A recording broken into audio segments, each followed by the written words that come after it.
மருத்துவத்தில் வில்லியம் எய்ட்கனுடைய மிக முக்கியமான பணிகள் என்னென்னன்றத பார்க்கலாம். சர் வில்லியம் எய்ட்கன் ஸ்காட்லாண்டை சேர்ந்த ஒரு நோயியல் நிபுணர். இவர் 1825 ஏப்ரல் 23 அன்னைக்கு ஸ்காட்லாண்டில் இருக்கிற டண்டியில் பிறந்தாங்க. இவர் 1842ஆம் ஆண்டு அந்த ஸ்காட்லாண்டோடைய எடன்பராவில் இருக்கிற யூனிவர்சிட்டி ஆஃப் எடன்பரா மெடிக்கல் ஸ்கூலில் மருத்துவம் படிக்க ஆரம்பிச்சிருந்தாங்க. மருத்துவ படிப்பின் போது இவர் அனாட்டமின்ற உடற்கூறியல், ஃபிசியாலஜின்ற உடலியல், பெத்தாலஜின்ற நோயியல் இது போன்ற பாடங்களை படித்து வந்தாங்க. இதில் குறிப்பாக இவருக்கு பெத்தாலஜின்ற நோயியலில் தான் அதிக ஆர்வம் இருந்து வந்தது. எந்த அளவுக்குன்னா வில்லியம் எய்ட்கன் மருத்துவம் படித்து வரும்போதே தொற்று நோய்கள்னால் பாதிக்கப்பட்டு உயிரிழந்திருந்த மனிதர்களினுடைய நுரையீரல் திசுக்களை நுண்ணோக்கியை வச்சு ஆராய்ச்சி செஞ்சு வந்தாங்க. குறிப்பாக தொற்று நோய்களினுடைய பாதிப்பினால நுரையீரலில் நீர் கோர்த்துருக்கா, இல்லைன்னா நுரையீரல் வீங்கி இருக்கா, அல்லது நுரையீரலில் ஏதேனும் நச்சுத்தன்மை வாய்ந்த சப்ஸ்டன்ஸ் இருக்கா அப்படின்றத பற்றிலாம் இவர் ஆராய்ச்சி செஞ்சு வந்தாங்க. ஆராய்ச்சியின் முடிவில் உண்மையிலேயே சில தொற்று நோய்கள்னால நுரையீரல் பாதிக்கப்படுது அப்படின்றத வில்லியம் எய்ட்கன் கண்டறிஞ்சாங்க. கண்டறிஞ்சது மட்டும் இல்லாமல் 1848ஆம் ஆண்டு இவர் கண்டறிஞ்ச விஷயங்களை an inflammatory effusions into the substance of the lungs as modified by contagious fevers அப்படின்ற டைட்டிலில் இவருடைய டாக்டர் ஆஃப் மெடிசன் அப்படின்ற எம்டி டிகிரிக்குண்டான தீசஸா, அதாவது ஆய்வு கட்டுரையாக யூனிவர்சிட்டி ஆஃப் எடன்பரா மெடிக்கல் ஸ்கூலில் சமர்ப்பித்தாங்க.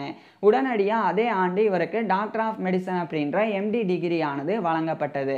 அது மட்டும் இல்லாமல் இவருடைய ஆய்வு கட்டுரைக்காக அந்த யூனிவர்சிட்டி தரப்பிலிருந்து இவருக்கு கோல்டு மெடலும் வழங்கப்பட்டது. அந்த அளவுக்கு ஒரு முக்கியத்துவம் வாய்ந்த ஆராய்ச்சியை மருத்துவ படிப்பின் போதே வில்லியம் எய்ட்கன் செஞ்சுருந்தாங்க. அதுக்கப்புறம் அதே 1848ஆம் ஆண்டு இவர் ஸ்காட்லாண்டோடைய கிளாஸ்கோவுக்கு போய் அங்கே இருக்கிற யூனிவர்சிட்டி ஆஃப் கிளாஸ்கோவில் ஒரு டெமான்ஸ்ட்ரேட்டர் ஆஃப் அனாட்டமியாக இவருடைய டீச்சிங் கெரியரை ஆரம்பித்தாங்க. அதாவது அனாட்டமி அப்படின்றது உடற்கூறியல், குறிப்பாக உடல் உறுப்புகள், திசுக்கள், நரம்புகள், தசைகள், எலும்புகள் அவைகளினுடைய ஸ்ட்ரக்சர், கட்டமைப்பு பற்றி படிக்கிறது தான் அனாட்டமி. இந்த படிப்பை நேரடியாக விளக்கி காட்டக்கூடிய ஒரு பொறுப்பு தான் டெமான்ஸ்ட்ரேட்டர் ஆஃப் அனாட்டமி அப்படின்றது. புரிகிற மாதிரி சொல்லணும் அப்படின்னா, பிரேத பரிசோதனைக்காக பயன்படுத்தக்கூடிய இறந்து போன மனித சடலங்கள், அதே மாதிரி விலங்குகளினுடைய சடலங்கள், அது எல்லாத்தையுமே அறுத்து டைசெக்ட் பண்ணி மருத்துவ மாணவர்களுக்கு இப்படி தான் உடல் உறுப்பு இருக்கும், இப்படி தான் தசைகள் இருக்கும் அப்படின்றதெல்லாம் கற்பிக்கக்கூடிய ஒரு பொறுப்பு தான் டெமான்ஸ்ட்ரேட்டர் ஆஃப் அனாட்டமி. அந்த பொறுப்பில் இவருடைய டீச்சிங் கெரியரை ஆரம்பித்தாங்க. அதே ஆண்டு அதே கிளாஸ்கோவில் இருக்கிற கிளாஸ்கோ ராயல் இன்ஃபர்மரி அப்படின்ற ஒரு மருத்துவமனை, அங்கே இவர் ஒரு பெத்தாலஜிஸ்டாக, நோயியல் நிபுணராக பணியாற்ற தொடங்கியிருந்தாங்க. அந்த காலத்தில் தான் இவர் பல்வேறு விஷயங்களில் அனுபவம் பெற்றாங்க. குறிப்பாக அனாட்டமியில் இவர் நிறைய உடல் உறுப்புகள், திசுக்கள் எல்லாம் டைசெக்ட் பண்ணி பார்க்குறனால அந்த அனாட்டாமிக்கல் டைசெக்ஷன்ஸில் இவருக்கு நிறைய திறமை ஏற்பட்டது அந்த அனுபவத்தின் காரணமாக. அதே மாதிரி பெத்தாலஜி சம்மந்தப்பட்ட ரிசர்ச்சையும் இவர் கிளாஸ்கோ ராயல் இன்ஃபர்மரியில் செஞ்சு வந்தாங்க. குறிப்பாக நோயாளிகள் வர்றாங்க நோயினால் பாதிக்கப்பட்டு அப்படின்னா அவங்களுடைய உடல்களை முழுமையாக பரிசோதனை பண்ணி அவங்க எப்படி நோயினால் பாதிக்கப்பட்டிருக்கிறாங்க, என்னென்ன அறிகுறி இருக்குது, இது பற்றிலாம் இவர் ஆய்வு செஞ்சாங்க. இந்த நிலையில் தான் 1855 இந்த காலகட்டத்தில் வில்லியம் எய்ட்கன் கிரீமியன் வாரில் ஒரு கமிஷனில் அசிஸ்டன்ட் பெத்தாலஜிஸ்டாக நியமிக்கப்பட்டாங்க. அதாவது 1853 to 1856 இந்த இடைப்பட்ட காலகட்டத்தில் கிரீமியன் வாரானது, அந்த போரானது நடந்து வந்தது. போரின் போது இராணுவ வீரர்கள் குண்டடிப்பட்டு இறக்கிறத விட டைஃபாய்டு, காலரா போன்ற தொற்று நோய்கள்னால பாதிக்கப்பட்டு இறக்கிறது தான் அதிகமாக இருந்தது. இதனாலேயே இந்த பிரிட்டிஷ் ட்ரூப்ஸ், அதாவது பிரிட்டிஷ் ஆர்மியில் சார்ந்த இராணுவ வீரர்கள் இறக்கக்கூடாது அப்படின்றதுக்காக அவங்களுக்கு வரக்கூடிய தொற்று நோய்களுக்கு என்ன காரணம், அதை எப்படி தடுக்கலாம், அப்படி ஒருவேளை தொற்று பாதிப்பு ஏற்பட்டிருந்தால் எப்படி கண்டறியலாம், கண்டறிஞ்ச பிறகு எப்படி இராணுவ வீரர்களுக்கு சிகிச்சை கொடுக்கலாம், இதெல்லாம் பண்ணுறதுக்காக தான் ஒரு கமிஷனானது நிறுவப்பட்டிருந்தது. ஸோ அந்த கமிஷனில் தான் இவர் ஒரு அசிஸ்டன்ட் பெத்தாலஜிஸ்ட்டாக 1855 ஜாயின் பண்ணி நேராக கிரீமியன் வாரில் ஒரு அசிஸ்டன்ட் பெத்தாலஜிஸ்டாக இருந்து பல்வேறு ஆராய்ச்சிகளை மேற்கொண்டாங்க. இது இவருக்கு பல அனுபவங்களை கொடுத்தது. அதாவது எந்த மாதிரியான நோய்கள் எல்லாம் போர்க்காலத்தில் ஈடுபடக்கூடிய இராணுவ வீரர்களுக்கு ஏற்படும், அப்படி ஏற்படும் போது அவங்களுக்கு எப்படி சிகிச்சை கொடுக்கறது, இது பற்றிலாம் இவர் ஆராய்ச்சி செஞ்சாங்க. நிறைய விஷயங்களை கற்றுக்கவும் செஞ்சாங்க. அதுக்கப்புறமா தான் ஒரு முக்கியமான படைப்பை இவர் செஞ்சாங்க. அதாவது 1857ஆம் ஆண்டு handbook for the science and practice of medicine அப்படின்ற டைட்டிலில் ஒரு புக்கை எழுதி இவர் வெளியிட்டாங்க. இது காம்ப்ரஹென்சிவ் டெக்ஸ்ட் புக்காக அமைஞ்சது.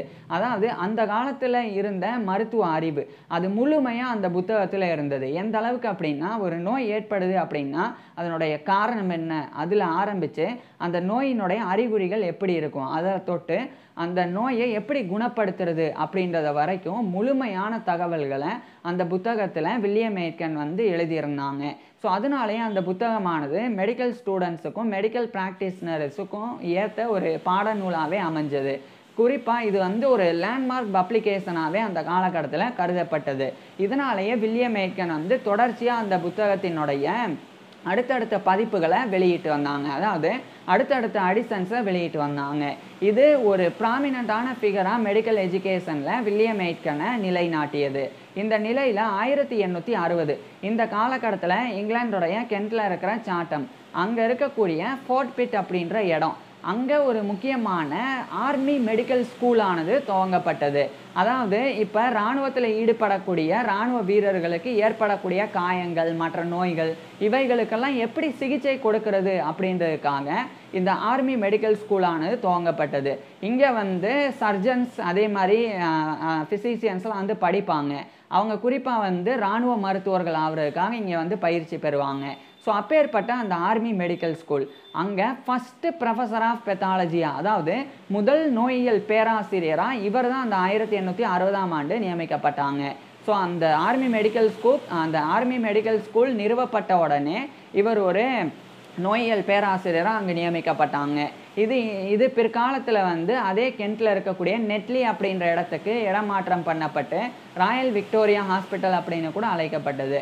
ஸோ அங்கே இவர் வந்து பணிபுரிஞ்சு வந்தாங்க. இப்படி பல விஷயங்கள் பண்ணனால 1873 இந்த காலகட்டத்தில் வில்லியம் எய்ட்கன் வந்து ராயல் சொசைட்டி ஆஃப் லண்டன், இது இங்கிலாந்தில் இருக்கிற லண்டனில் இருக்குது, அதனுடைய ஒரு ஃபெல்லோவாக தேர்ந்தெடுக்கப்பட்டாங்க. இதுக்கிடையில் 1880 இந்த காலகட்டத்தில் கூட அந்த handbook for the science and practice of medicine அப்படின்ற புத்தகத்தினுடைய அடுத்தடுத்த பதிப்புகள், குறிப்பாக 7வது பதிப்பாக அந்த 1880ஆம் ஆண்டு வில்லியம் எய்ட்கன் வந்து எழுதி வெளியிட்டிருந்தாங்க. ஸோ இது மட்டும் இல்லாமல் நுரையீரலில் ஏற்படக்கூடிய பாதிப்புகளுக்கும் மற்ற தொற்று நோய்களுக்கும் என்ன காரணம் அப்படின்றத பற்றி ஆய்வு செஞ்சாங்க. அதே மாதிரி மற்ற நோய்கள் ஏற்படுது அப்படின்னா அதை எப்படி தடுக்கணும் அது பற்றிலாம் கூட இவர் வந்து ஆய்வு செஞ்சு வந்தாங்க. ஸோ இவ்வளோ விஷயம் பண்ண இவருக்கு 1887ஆம் ஆண்டு சர் பட்டம் வழங்கப்பட்டது. அதுக்கப்புறமா தான் இவர் சர் வில்லியம் எய்ட்கன் அப்படின்னு கௌரவத்தோடு அழைக்கப்பட ஆரம்பிச்சிருந்தாங்க. இவர் கிட்டத்தட்ட அந்த ஆர்மி மெடிக்கல் ஸ்கூலில் 3 தசாப்தங்களுக்கும் மேலே ப்ரொஃபஸராக பணிபுரிஞ்சாங்க.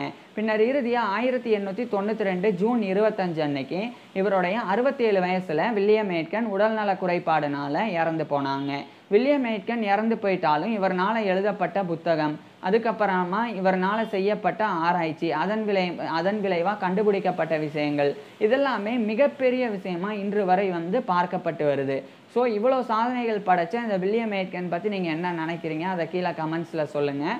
அதே மாதிரி வில்லியம் எய்ட்கனுடைய ஃபுல் லைஃப் ஹிஸ்ட்ரியை நான் ஏற்கனவே பேசியிருக்கேன். அதை பார்க்குறதுக்கு கீழே டிஸ்கிரிப்ஷனில் லிங்க் கொடுத்துருக்குறேன், கட்டாயமாக பாருங்கள். தேங்க்யூ.